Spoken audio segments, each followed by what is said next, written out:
Here. How's your morning going so far? Going well. Had a couple of meetings, and you know, it's work or life balance, which we all. Yeah. Well, I mean, you have a lot on your plate.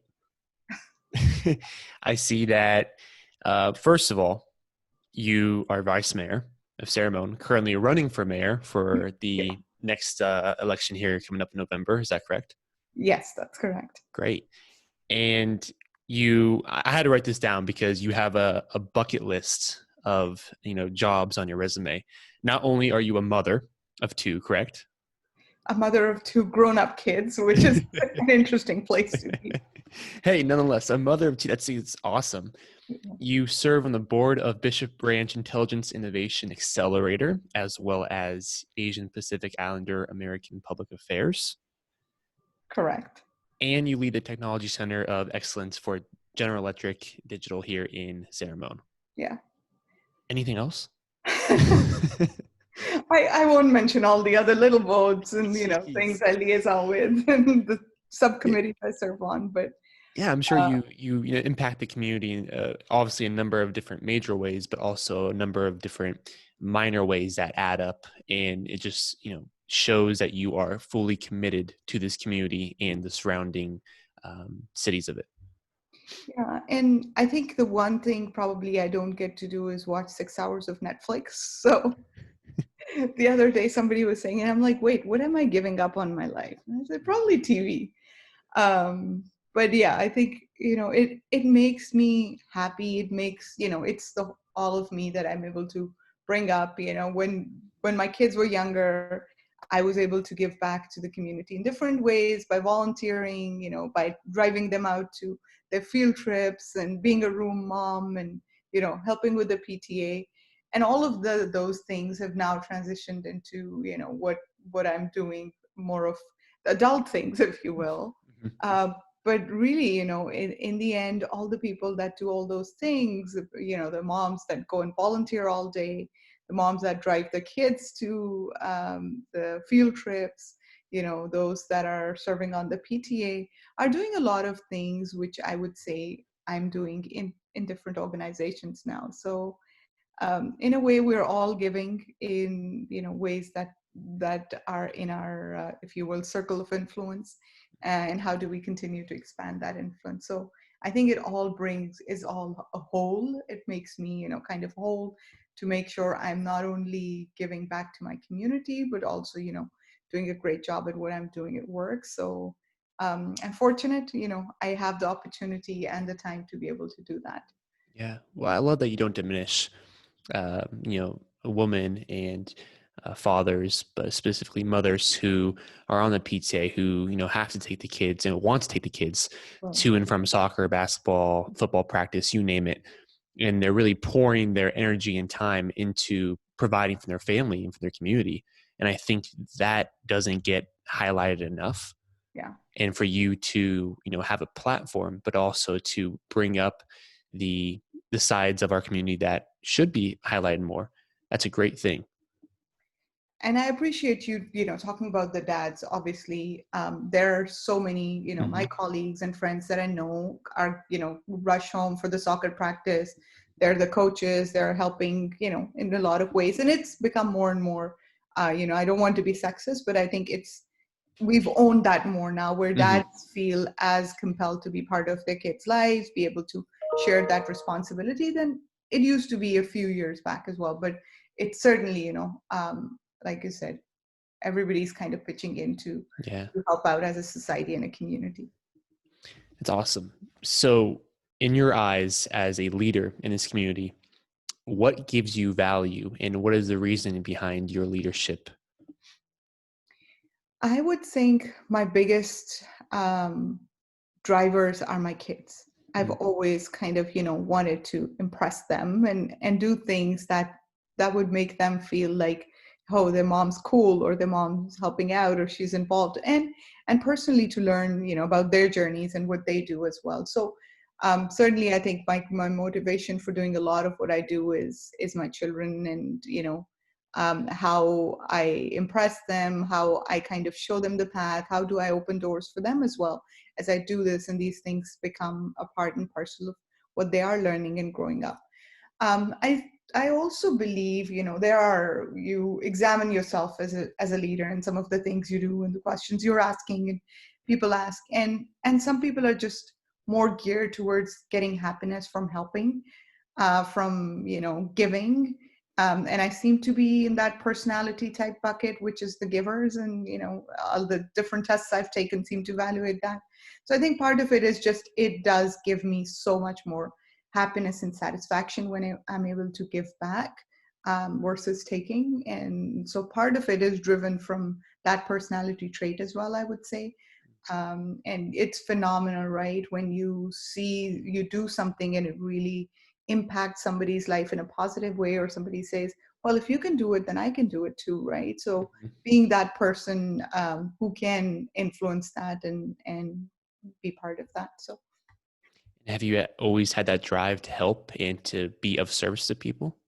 I think I have. I mean, I can't remember the last time I wasn't this class president, or I wasn't, so even growing up, right? I was the class prefect in kindergarten and first grade, and Wow. running to lead, be the school president and things like that. So I've always kind of stepped up, Mhm. been, I always wait around to see if anybody else wants to, you know, take that leadership role. Anybody else wants to step up, and I somehow always found myself in that position. So it's kind of, I would say, part and parcel of my personality, where I'm like, as a kid, I was, hey, what can I do to help, and how can I lead here? And generally, I would just come up, and that's kind of what naturally happens in meetings. That naturally happens as I do things. And I'm like, wait, is anybody coming up along, or should I just walk up and um, start, lead and show the path and kind of organize people. So Yeah, well, it's apparent that you have a gift for it if it comes that naturally, and it's awesome that you take initiative in exploring that gift within yourself, because I think it's a very valuable thing you can give to your community. and it comes out of a place of passion, and that's why it never feels work. It Hmm. really feels, just natural. Yeah. And so, how does one decide they want to run for city council, specifically for the vice mayor and now mayor? Yeah. Um, Again, it comes from a place of passion, I would Hmm. say. Something which I got involved years ago. So to go, a little bit of a background on this one. I immigrated, I would say, 25 years ago now, to the US. I was born and raised in Pakistan. Grew up in a family which was very involved. My father was very involved in, the local politics, all the way from city council to then the federal government. He was elected. And so I kind of grew up with that, and really watching my father give a lot back and be part of that journey. Fast forward to, when I moved out here, I went to college, did all the things which I would say first generation immigrants do, which is make a good life for yourself, raise your children, and, kind of learn the way of the new world that Hmm. you're not calling home. And so I was, kind of doing all of that stuff. And then I got an opportunity to meet Congressman Eric Swalwell, our current congressman. And at that time, he was just starting to run. And that kind of triggered, all of that suppressed past stuff that I had. I'm like, wait, I enjoy that. I like being part of the community. I enjoy, being involved in public service, and I really haven't done that. So at some point, when the kids are older and all of that, I would love to get involved. Well, guess what? The minute you start thinking about it, it's like the world starts lining up, right? And so again, I got involved with Eric's campaign because I really wanted my son and daughter to have the experience I had had of, public service, of getting to know people, getting outside your bubble of, the people but actually everybody in your city and, your county. And so that kind of is where it started. And then one thing led to another, where I enrolled in this program, which somehow ended up enrolling in a program which said, teaches women to run, or guides women to run for office. What are the logistics? How do you do it? What are you afraid of? What are your fears and all of that? And in that room, I found about 40 other women from every ethnic background, from all over California, who had the same fears, who had the same aspirations, who had the same concerns. How we want to do this, how do we do this? And being part of that group really came to a point where it's not when, but how. Hmm. And that got me more involved in what I was doing locally as well. There's a leadership San Ramon Valley group. I went through that training as well, and being part of that group also kind of just pushed me more and more into that direction of saying, hey, what kind of representation do we have? There's a generation of people that are now first generation immigrants that are calling San Ramon their home. This is where they're going to be putting their roots, and from here, that's where their families are going to be growing. So how do we make sure that that is represented, that's talked about, and that is seen as a face of the community as well? And I think from there on, it was okay, let's, we've established this, let's go for it. And it took me a couple of tries, and I would, I think in 2016 when I ran, I didn't quite make it, but that taught me so much more. And for me, it was, continuing to keep moving forward. And so 2018, when I got elected, it was a sweet victory for, I think, everybody, because there were people who, a friend of mine just made a comment the other day. They're like, we've lived in San Ramon for 15 years. We had no clue what was going on in local government, and now you've gotten elected and caused all this, we have to think about all these things now. Yeah. I'm like, that's a good thing. And so got elected, and then as vice mayor I got appointed by my, basically it's a rotational vice mayor is basically a rotational position, so Mm. your colleagues on council vote to appoint you as the vice mayor. So I was very, humbled and fortunate that my colleagues thought a year into this that they would like to appoint me as the vice mayor of San Ramon. And so, and then coming into mayor, it seemed like a very natural transition because the mayor is terming out. Hmm. So after 9 years, so it is an open seat, and it didn't make sense not to kind of, throw my name in the hat and run for it and see where it goes from here. Now, what's that process like? I'm not too familiar with campaigns and the steps that need to be taken to have a successful campaign. Where are you right now in the process? Yeah, so interestingly, I wanted to do the announcement as late as and close to the filing as possible, because I didn't want to take away from what I was doing right now, serving, especially in the time of COVID. I didn't want people to lose focus from, serving them as their council member, which I'm obviously continuing to do. But sometimes it does create the perception, and so I just announced last Thursday my intention to run. I had a Facebook Live kickoff. Campaigns are different this year, which I actually liked. The Facebook kickoff probably got me more audience and, uh, you know, uh, than a regular kickoff would have in person.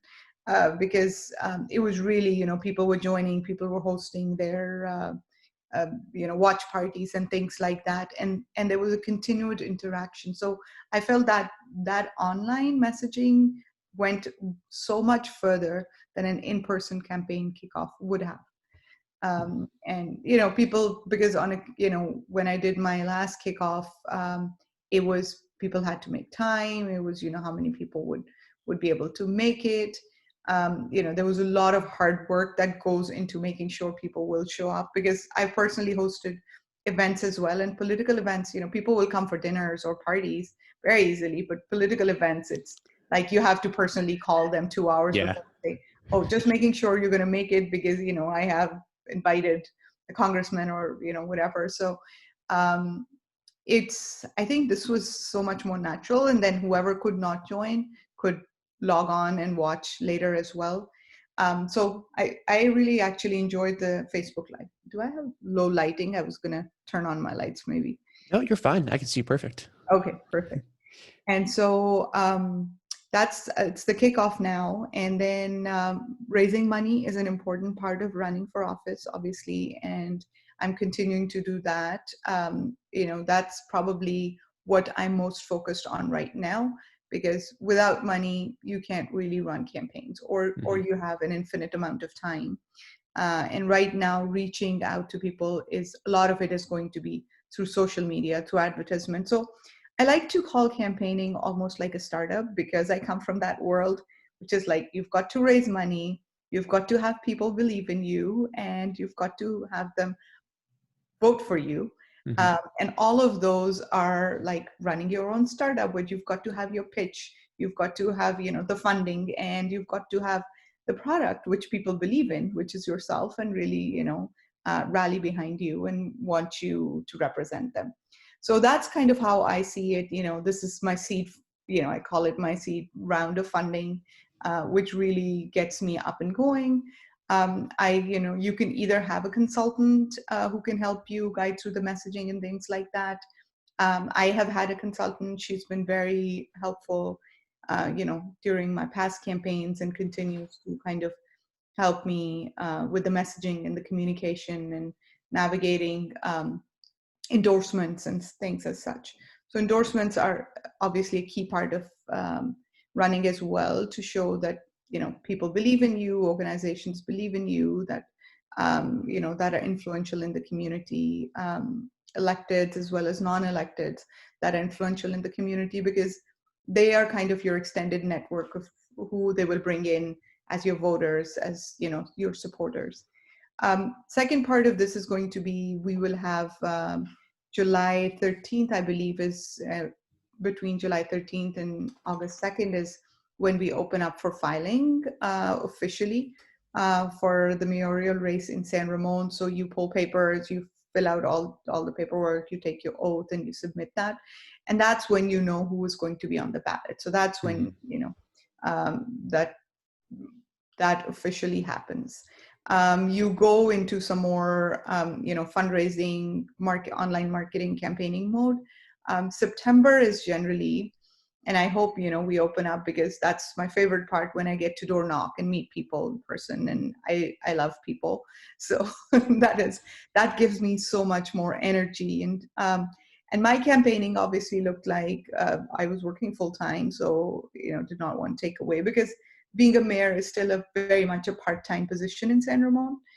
So it's not something, you can give up your day job for Hmm. and do. So for that, I was basically in the evenings, I would, put on my shoes, walking shoes, and door knock. You would generally get a few people at home. Sometimes, you can leave your literature. Sometimes you can talk to them. And those are really nice conversations generally.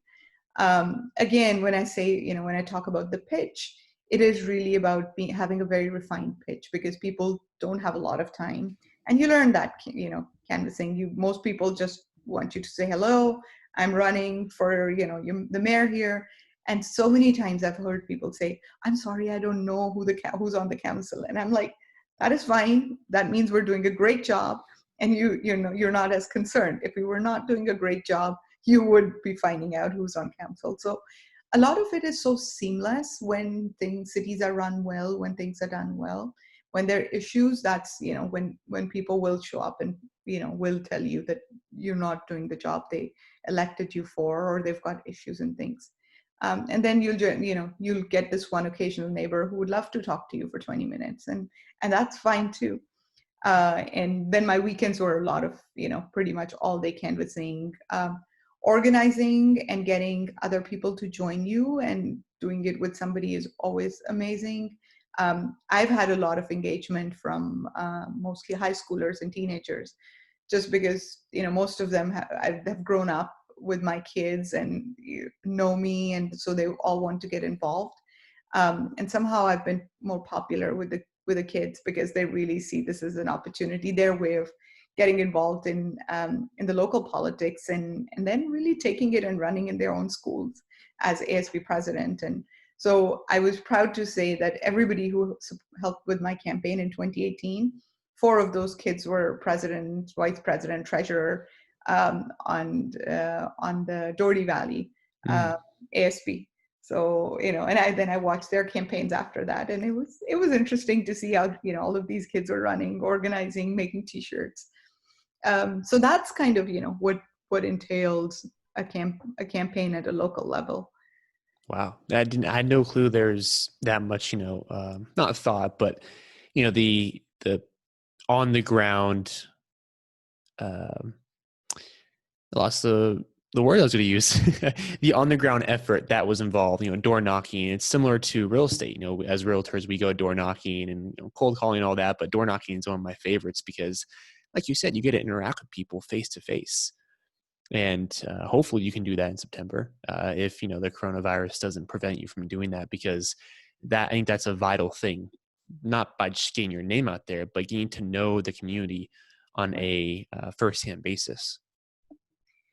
And absolutely, you've made the right connection as realtors, right? You probably do a lot of what we do in campaigning. You Hmm. know your neighborhoods well, you know your streets well, right? That's another big part of knowing the people well and being able to communicate and get the word out there. So yes, absolutely, it has a lot of parallels.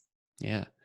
And when you're running, do you run with a certain amount of consideration towards the issues that you want to improve on in the city? Yes, absolutely. I think the big difference between running when you're not an incumbent and running when you're an incumbent is, I noticed a big difference, because when you're coming in, obviously you're passionate about certain things, you want to come and change certain things, and you want to drive that, and those are your issues. When you're running as an incumbent, you've already identified, on council, what are the important things, what your vision is, and really the goal is to continue to now build upon and make sure that that's executed, because it does take time, right? We are responsible to the people. This is the people's money, the budgets and things that we're managing, and so there's a process of making sure that as projects are approved, that things are approved, you're not only looking at it from what you're passionate about, but what your community wants and does. And so there's a whole process of making sure we have public meetings, making sure we've given enough notice that we're putting this much investment in an initiative. And so, certainly there are things I was passionate about when I was running in 2018, but it's great to be in a place when your passions are now on the table and you are now executing on them. So for me, the goal is, my priorities are so much about now, what does execution look like to, become what I promised in 2018. So really building up on 2018, because it hasn't been that long, and so it will take time. Hmm. And what were your passions and what were you running for back in 2018? And nothing very different either now. For me, one was about community and how do we bring and embrace and celebrate our community. And I'm proud to say we've been able to do a lot of that, and we're continuing to build upon it. Because when I got elected to council, one of my things was, we've done an excellent job of building a city which has great infrastructure, which has great open space. So we've set the groundwork for place that people love to live in. But the city has grown so quickly that we're still missing a little bit of that sense of community, of coming together, of celebrating, and really bringing people together.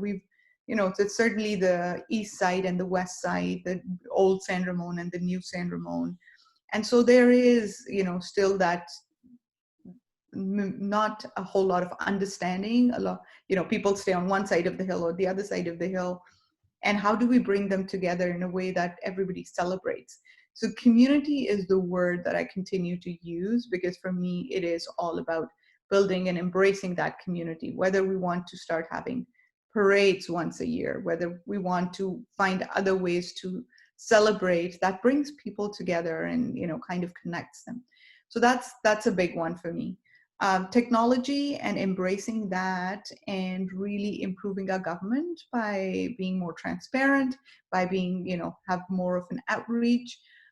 Communications, by embracing technology, was a big part of, what I really wanted to see, because our people, a lot of people in San Ramon are not home. They're commuting. They're on the road, and so they may not know what's going on with local government, and may find out years later, oh, that decision was made, but we really didn't have the time, and we were never engaged. So we have really embraced, I would say, technology in so many ways, and because of COVID, it just, we were able to accelerate everything. Hmm. uh, an example is, having broadcasting our meetings live on YouTube. That was an ask from day one. And during COVID, I think now we're up to like 50 live videos, that San Ramon not only is live during that meeting, but also the recordings are available to people. So live meetings was a big thing for me, because I thought people could sit at home, watch them, didn't have to show up at City Hall, because probably they were preparing dinner or doing whatever. So that expands, how we get into, how we engage with our community. Our website and the content we've been able to generate, just, the city manager's office really focused on communication and outreach. And we have been sending emails, we've been communicating through all these different social media channels. So making it more and more inclusive in ways that people are consuming content, information, so that there's less misinformation, and people are getting access to the right information. So I think that, that passion of mine was accelerated.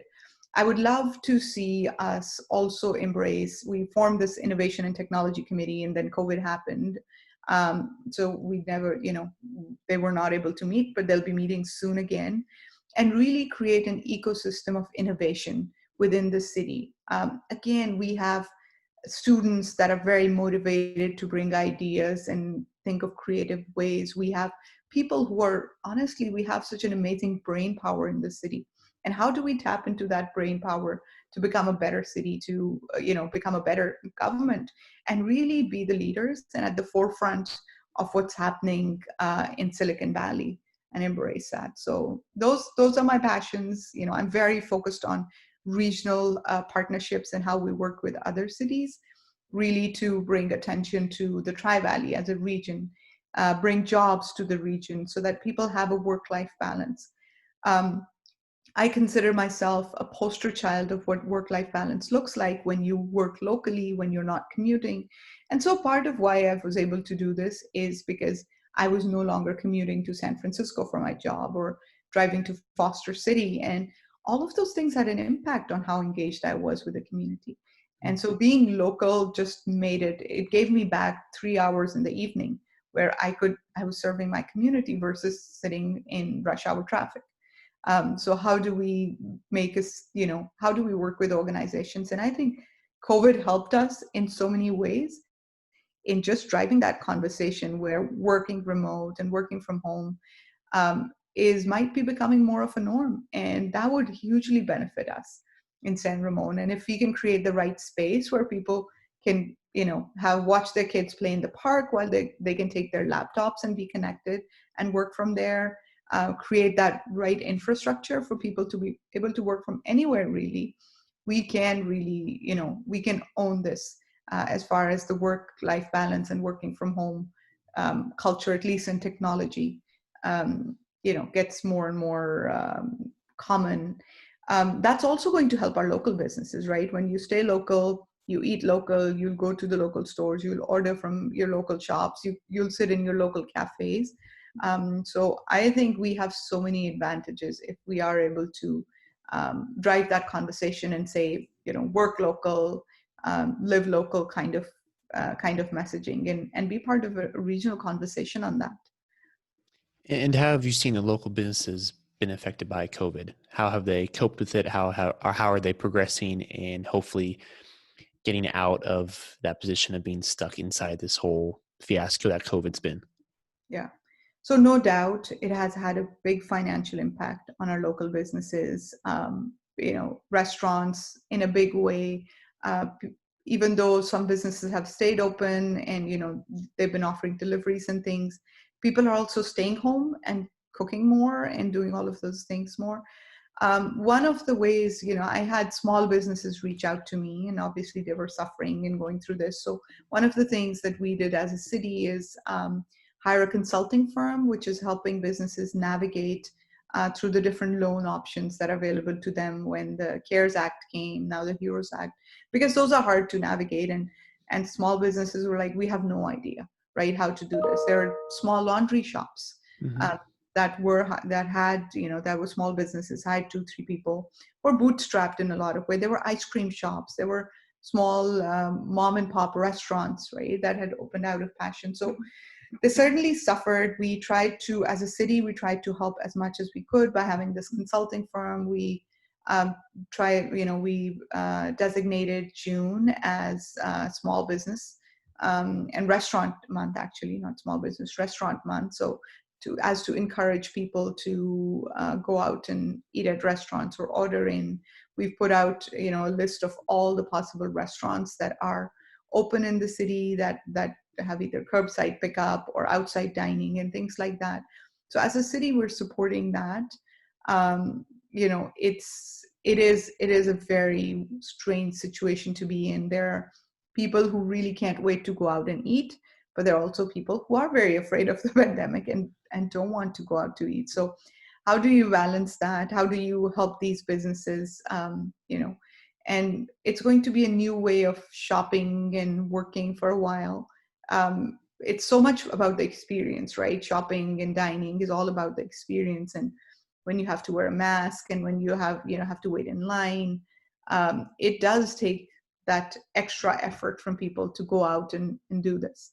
Mm-hmm. Uh, so curbside pickups, making it almost as easy as the Amazons of the world to give that shopping experience to your citizens is going to be, I think, a big part for the foreseeable future, at least for this year, where that's what's going to help folks, right? So I've seen some businesses be very creative about that, about the curbside pickup, about designating places, and looks like that's working well.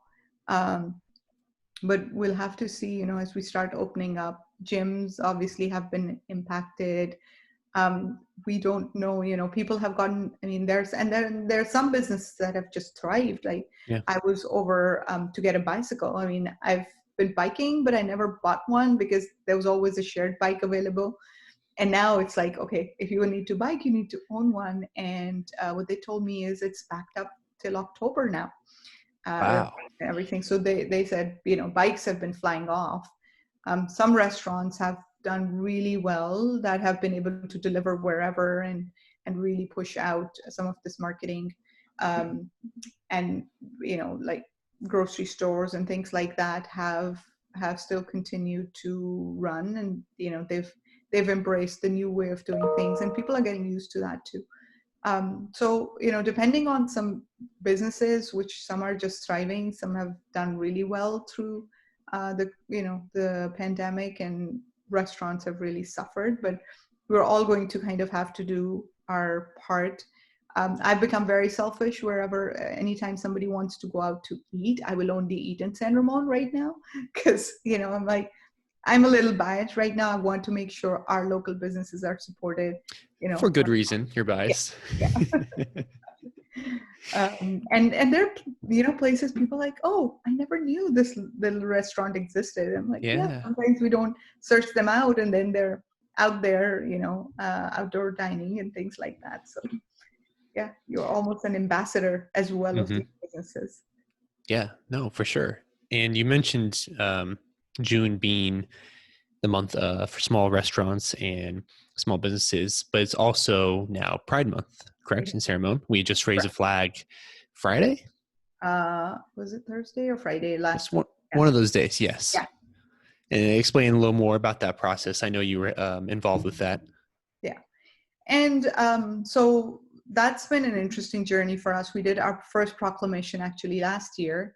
And I talked about, we have to look at the flag policy. We have to think about it. At that point, everybody decided we'll light up the rotunda, we'll light up the digital board, but obviously the community, which is, very passionate about it and wanted recognition, they certainly wanted a flag on a flagpole. So this year, when they came back for, the proclamation, they did request that we have a flag, and then they requested that we have a Philly flag with which has the brown and the black stripes added to the traditional rainbow flag.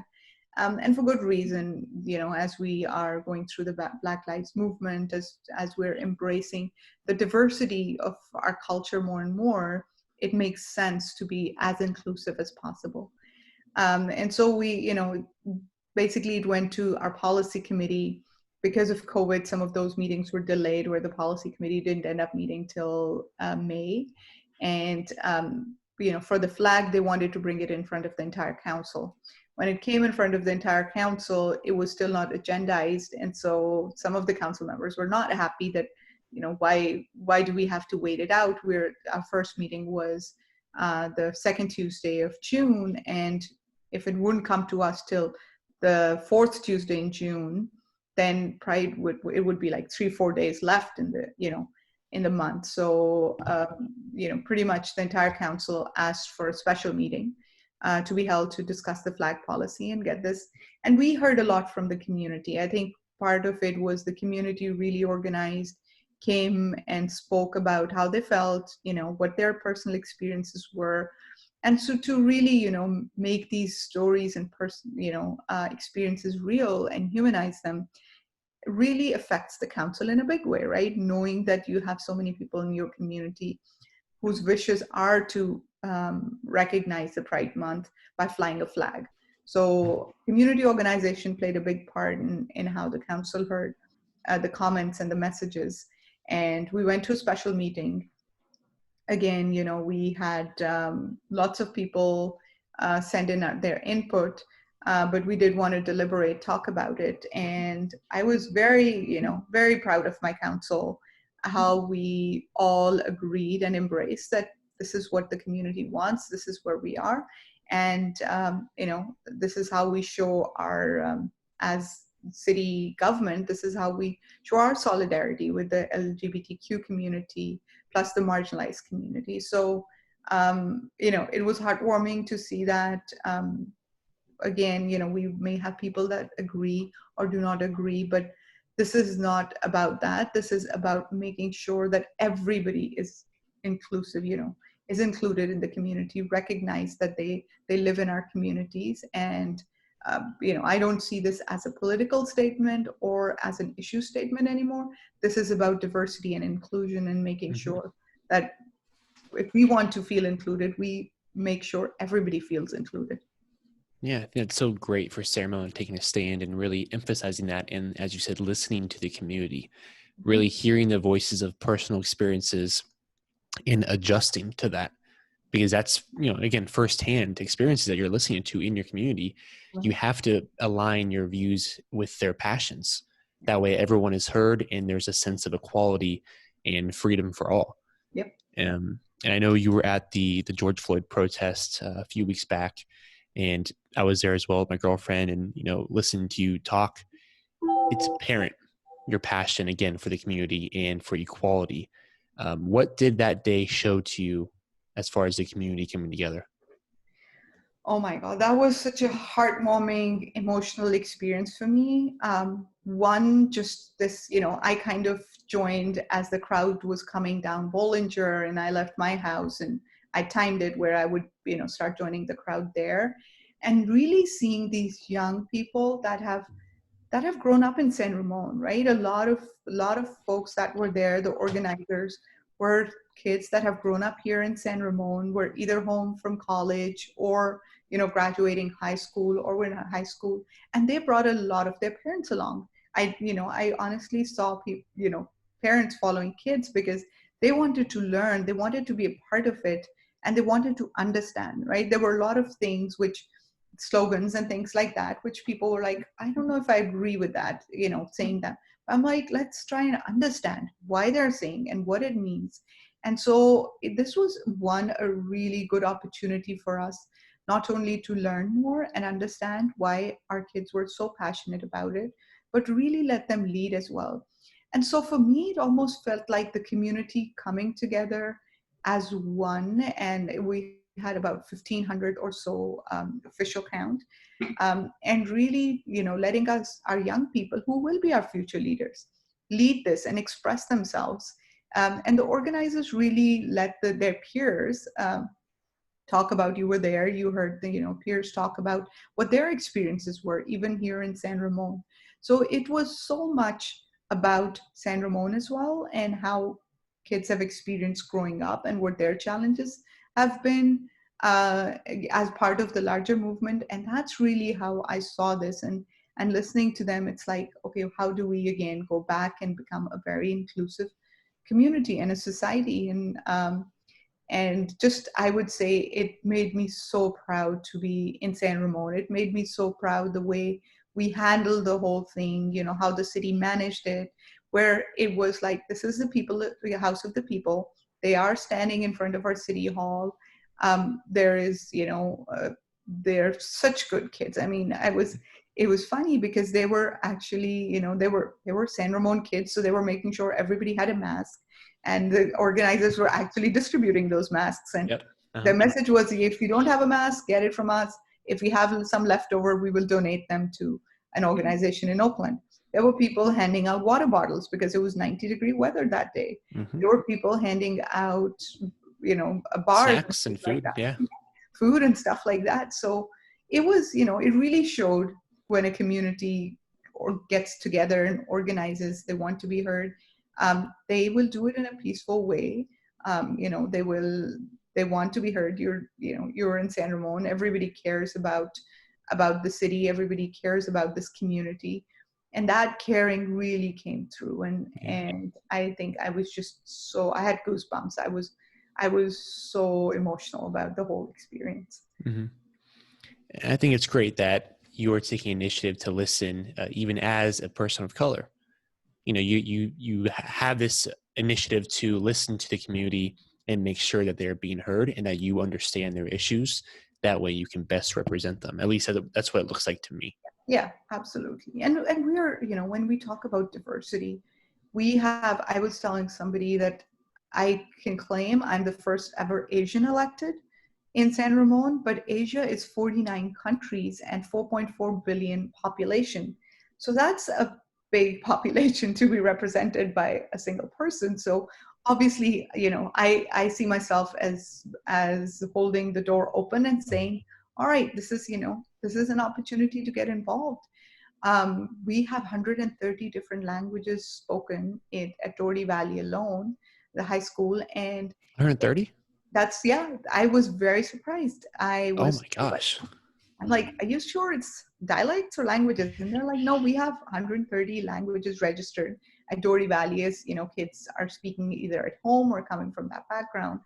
Wow. So even I was surprised, and that's so, that's the entire United Nations, if you will. Mm-hmm. So we do have, very, very diverse community. We have people who've lived here for 50 years, and we have people who've lived here for 2 years. And how do you make sure that I hear them all? I don't claim that I understand everybody's perspective, but I'm here to learn a lot. And that's been an amazing part of being elected, that you get invited to all the different religious events, all the different cultural events, community events. You get to meet, you get to learn so much about the culture and the food, and what's important to people. And how do we make that across, right? Where everybody in San Ramon kind of experiences that and lives that. So my ask is always, invite a friend to your cultural event. We also tend to be sometimes closed communities, and to not probably intentionally, but that's the norm. It's just invite your friends and get together. So it's like, how do we open that up? How do we make this event where other people, so the city partners with a lot of organizations that will organically start something, and then we come in and partner with them for marketing and site and everything to make it more of a city driven event as well. So I think we're getting there slowly and surely. Yeah, well, that's great. I mean, you mentioned going to more cultural events and expanding your horizons as far as the cultures that you interact with. And that way you see and listen to what's actually going on outside of your own culture and your home. I've been a suspect of that. I have not been uh, as active as I think I should be and as I want to be in the past in my community. And I really want to change that and start interacting with more cultures and understanding more cultures. Is there a source where citizens can go to online to see all the cultural events in the year? Is there like a calendar or San Ramon? Yeah.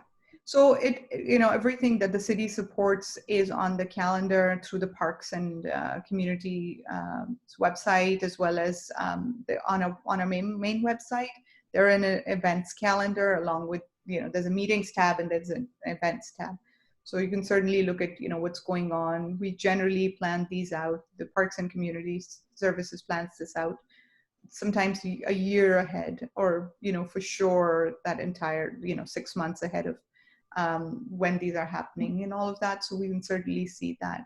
I think there's certainly an opportunity to embrace not the city driven events either, and have a calendar, or at least marketing around that. And Mm. as you were talking about it, my brain was going, hey, how do we do that now? There we um, go. Hey, I'm here to give you ideas. That's all I'm doing. yeah. No. Has 2020, specifically this, half of the year we've had so far, has it been one of the more challenging times in your life and in your term as a city council member?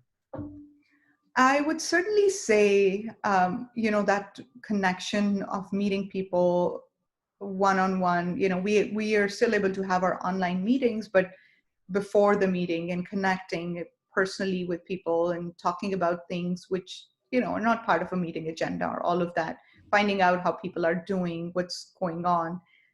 Certainly missed out on a lot of that stuff. I just recently found out on every month we have this mayors and council members meeting, in one city, one of the 19 Contra Costa cities. We're meeting our Tri-Valley electeds as well. And you find out and you exchange ideas and, how people are handling things. And this has certainly been a challenge in trying to figure out how is everybody navigating through, through the pandemic. How are they handling things? How are they dealing with it? So that has certainly been, a challenge. In another, on the flip side, there also the engagement that we've had with the community, because people are home and people, have the time.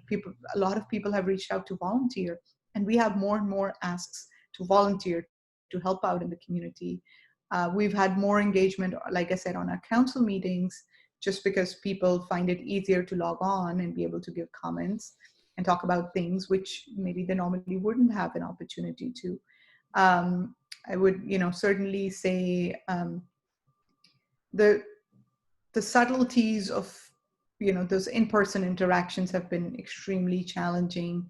We've had to pivot our budget a few times to understand how things do we how do we budget for this year.